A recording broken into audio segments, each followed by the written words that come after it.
Knockdown ang Noy inabot ng ating pambansang kamao sa kababayan ni Triple G na si Yesh Magambetov matapos mapuruhan ang kanyang mukha ng malakas na right hook na siya namang ikinabagsak niya, ngunit dali-dali itong tumayo at bumawi ng husto na kanya ring pinatumba ang katunggali at yanig ang inabot na itinigil na ng referee ang laban dahil sa lupaypay na ang mga tuhod nito.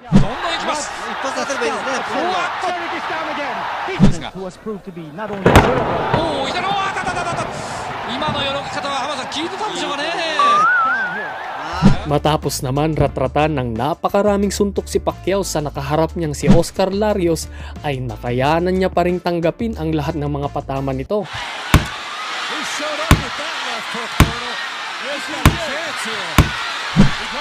Na nagawa pa niyang paluhurin ang katunggali sa kalagitnaan ng round. Hanggang sa last round ay nakahirit pa ng isang knockdown. Ang matinding pagkakaangat ng dalawang paa ni Pacquiao matapos mapuruhan ni Bradley sa round 4 sa ikalawa nilang pagtutuos. Ngunit matinding kombinasyon naman ang iginanti ng ating pambansang kamao na hanggang sa ikatlo nilang laban ay tumbling ang inabot ni Bradley sa kanyang pagkakabagsak. Ito naman si Hector Velasquez na matapos matamaan ng kanan si Pacquiao ay kanya pa itong sinigawan. Nagusto ata ng maagang bugbugan sa pag-aakalang kayang-kaya niya ito dahil kagagaling lang din sa pagkatalo si Pacquiao sa unang laban nila ni Morales. Ngunit hindi nga umabot ng round 12 ang labanan dahil sa gulpe di gulat ang inabot ni Velasquez sa round 6 hanggang sa di na nakayanang tumayo mula sa lupaypay na pagkakaluhod nito. Got 40 seconds to get it done. One of the most vicious finishers in the sport. We haven't seen him go under the fight. The increasing accuracy of Pacquiao's shots making a difference in Velasquez. Isang Japanese boxer naman na ang pangalay Shin Terao ang dinayo ni Pacquiao sa baluarte nito na naging matagumpay ang laban dahil sa makailang beses niya ring pinabagsak ito.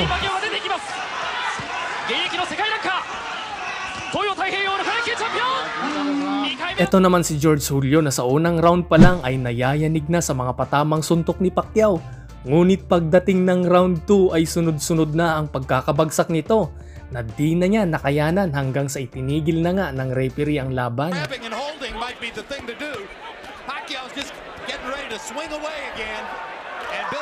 Halos awatin na ng referee ito habang kasalukuyang binabayo ng mga isa namang Mexican warrior na si Emmanuel Lucero ang sumubok na pataubin si Pacquiao gamit ang kanyang pawasiwas na suntok. Ngunit hindi nga ito umubra dahil sa isang malupit na kaliwa ang tumama sa kanyang panga na talagang nayanig ng husto at napaluhod pa na niyakap agad ng referee at dali-daling itinigil ang laban. Grinning through most of the first 2 rounds here. Feeling as though he's in control against Emmanuel Lucero, and after that punch. Ang Thai boxer na si Narongrit Pirang alias 3K Battery ay isa rin sa mga nakalasap ng matinding kaliwa ni Manny Pacquiao. Ang sabi nga naman ano dito, yes! One punch! The left hand! One punch! Brought down Pasan in this round. Ito na naman! Goodbye! And that's it! Ang pagka-corner ni Pacquiao kay Margarito. Ito naman ang laban kay David Diaz na talagang gulpe ang inabot kay Pacquiao. Ngunit kahit dehado na ay nakipagsabayan pa rin ito. Kaya naman isa ring napakalupit na kaliwa ang nagpabagsak sa kanya sa round 9.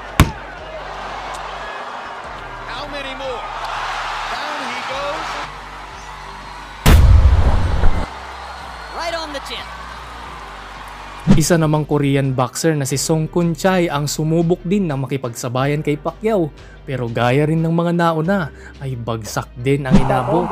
So is Song Kun Chai pupunta na sa katawan and stand up at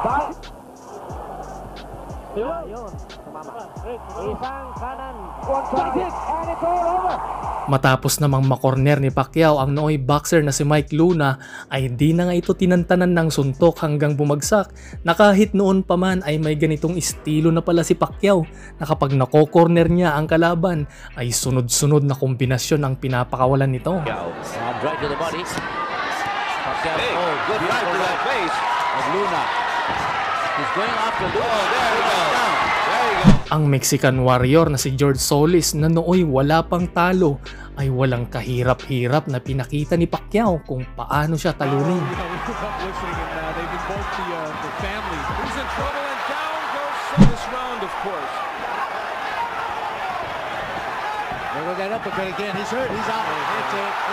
Ang boxer na si Ipo Gala ay bagsak din ang inabot matapos makorner kay Pacquiao. Indonesian still got it. Pacquiao might come back. And Manny Pacquiao punching at will. Ang panayam naman kay Oscar De La Hoya sa naging laban nila ni Pacquiao na hindi daw siya nasasaktan sa mga suntok nito. Pero makikitang halos mapakapit na ito sa lubid nung sila'y magtuos at sabi niyang hindi man lang daw siya napabagsak ni Pacquiao na kahit na pigang-piga daw siya sa timbang na yon. Na hindi naman niya tinapos ang 12 rounds ng kanilang labanan dahil sa round 8 pa lang ay kusa na itong sumuko na malamang ay alam niyang mababagsak na siya kapag itinuloy pa niya ang laban kay Pacquiao. Isa namang Thai boxer na si Prayat Sawaingam ang dumayo ng Pilipinas pero di rin kinaya si Pacquiao dahil sa makailang beses lang naman siyang pinabagsak.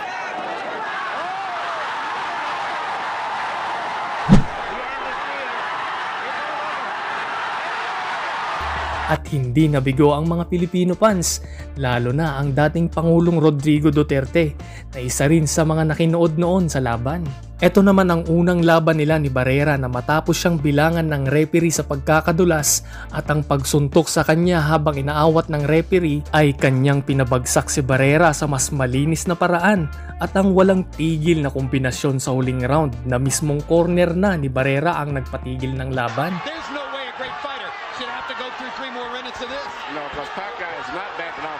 Ang pagkakabagsak ni Mosley sa round 3.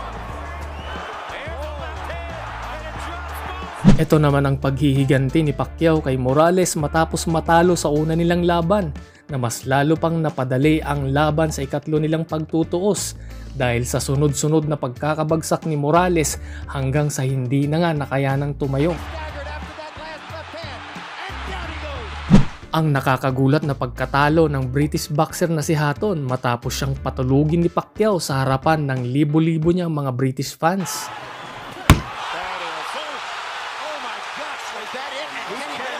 Matapos namang subukan ni Cotto ang katawan ni Pacquiao at makipagsabayan ay isa ring tumba ang inabot. Nice movement from Cotto to avoid those shots. Ang makailang beses na pagbagsak ni Marquez sa unang laban nila ni Pacquiao ay hindi naging sapat hanggang sa ikalawa nilang pagtutuos ay muli itong nakatikim. Ngunit sa pang-apat nilang labanan ay dito na nga din pinalasap ni Marquez kay Pacquiao ang manakaw. Kaya naman inakalang malalaos na at mawawala na ang dating galawan ni Pacquiao na sinubukan nga ito ng boxer na si Lucas Matisse. Pero muli maraming nagkamali sa kanilang prediksyon dahil ang tinaguriang El de Makina ng Argentina ay pinagmukhang kulang sa maintenance. Ito'y matapos siyang pabagsakin ng ilang beses ni Pacquiao na patunay lamang na mula sa malupit na pagkatalo ng ating pambansang kamao ay di pa rin nawala ang kanyang karisma.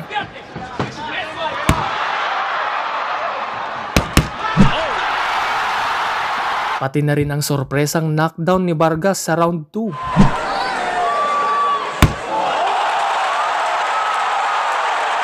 At ang pagiging wala na sa prime ni Pacquiao ay nagawa pa rin niyang pabagsakin ang isa sa nooy pinakamalupit sa welterweight na si Kit Thurman. It's just another body shot, you know? This will be the first time you've experienced my punch.